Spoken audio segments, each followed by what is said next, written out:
हरिओम. योगदास श्री जयगणेश जोशी यांनी केलेले आत्माराम या ग्रंथाचे हे निरूपण आपण ऐकतोय. अध्याय 2, ओवी क्रमांक 29. येवम सांगतो ते ऐकावे, माईक मायेने जाणावे, आता मनन करावे सावध होऊनी. श्री समर्थ सांगतात की यास्तव मी आता जे सांगत आहे ते शांतपणे ऐकावे, त्यावर सावध होऊन चिंतन करावे.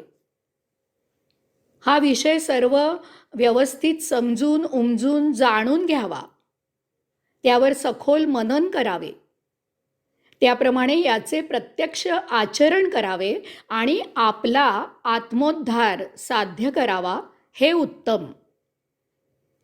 मागील ओवीत म्हणजे ओवी क्रमांक 28 मध्ये या अनुषंगाने श्री समर्थ म्हणतात की मायेनेच माया जाणावी. कारण ब्रह्मांडात नित्य सत्य आत्माराम आणि भ्रामक माया अशी दोनच आहेत.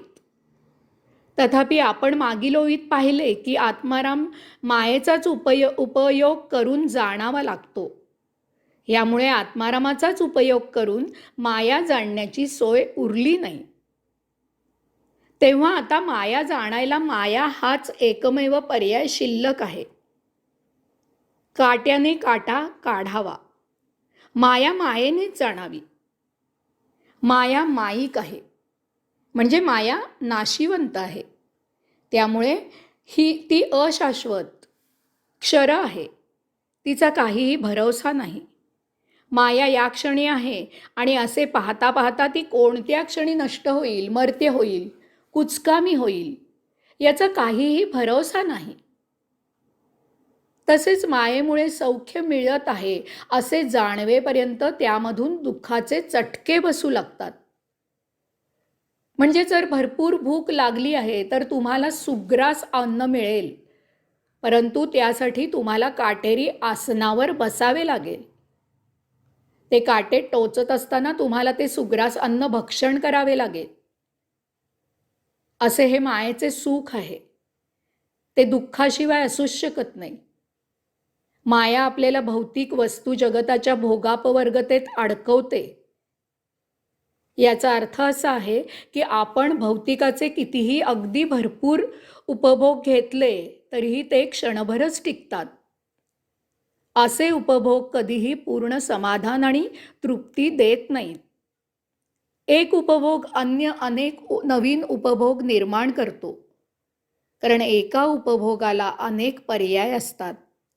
यामुळे असा उपभोग एका प्रकारे घेतल्यावर ते उरलेले अन्य पर्याय उपभोगावेत अशी अभिलाषा आपोआप निर्माण होते. यामुळे त्या एका प्रकाराने घेतलेले सुख समाधान न देता त्याची तृष्णा आणखी वाढवते. त्या प्रकारे यामुळे त्या एका प्रकाराने घेतलेले सुख समाधान न देता त्याची तृष्णा आणखी वाढवते. उपलब्ध असलेल्या उपभोगांची लज्जत आणखी नवनवीन उपभोग शोधायला प्रोत्साहित करते.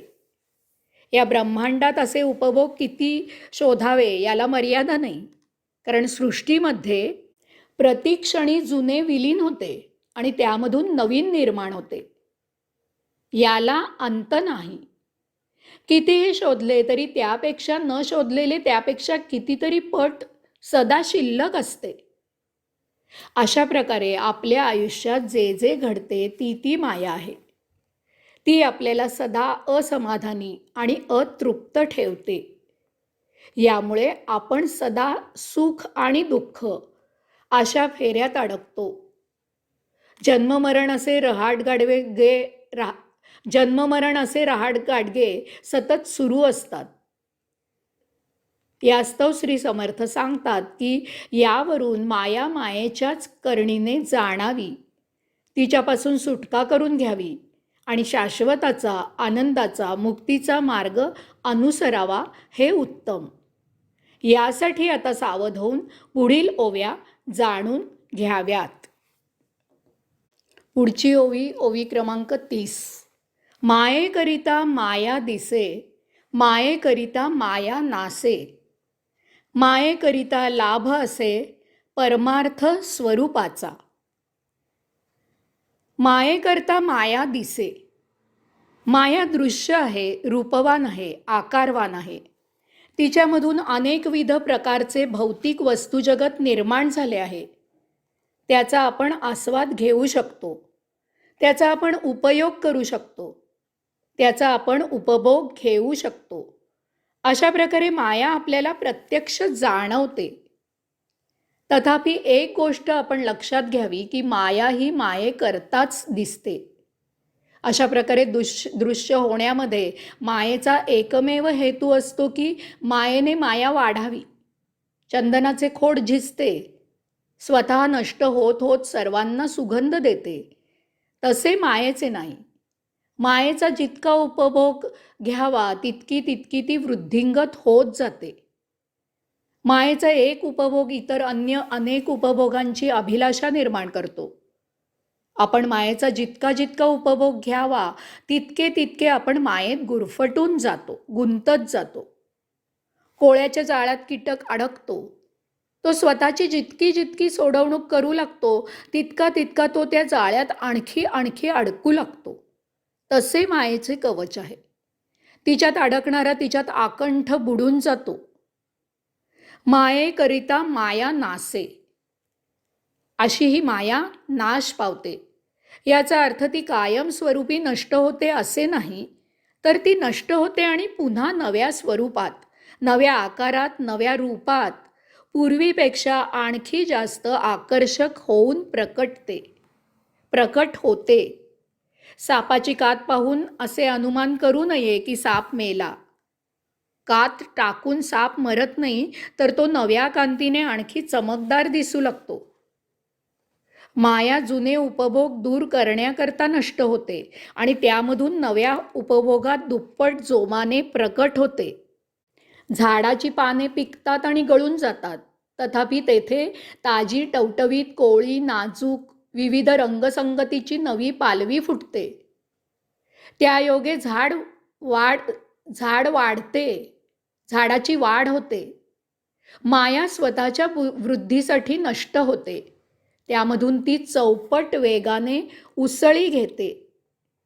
आपण पाहता की दर 50 वर्षात जगाचे रूप पार पालटून जाते आहे. जग फार झपाट्याने बदलत आहे. यात अधोगती, गती, प्रगती असे काहीही नाही. हा त्या मायेचा स्वभाव आहे. काहीतरी नवीन दिल्याशिवाय कसे कोण आकर्षित होणार? मायेकरिता लाभ असे परमार्थ स्वरूपाचा. श्री समर्थ सांगतात की अशा या मायेचा उपभोग घेणारा दुःख झेलून झेलून घायाळ होतो. माया देहादी इंद्रियांना कितीही सुखद उपभोग देत असली तरीही घी देखा लेकिन बडगा नाही देखा, अशीच या मायेची कथा आणि व्यथा आहे. मायेच्या उपभोगाने सुख मिळते, परंतु हे महा दुःख देऊन जाते. दुःखाच्या मानेने मायेचे सुख क्षणिक असते. क्षणिक सुखासाठी आपल्याला महाकष्ट, त्रास, पीडा सहन करावी लागते. भीक नको पण कुत्र्यावर, अशी आपली अवस्था होते. यामधूनच नित्य, सत्य, शाश्वत, सदा आनंद देणारा असा परमकल्याणकारी परमार्थाचा मार्ग सापडतो. चिखलामधूनच कमळ उगवते. मायेच्या दुःखाने पोळलेला परमार्थाच्या मार्गावरून सहजच लीलया यात्रा करतो आणि मुक्त होतो. यास्तव श्री समर्थ ओवीच्या शेवटी सांगतात की मायेमुळेच परमार्थाचा लाभ होतो. हरिओम.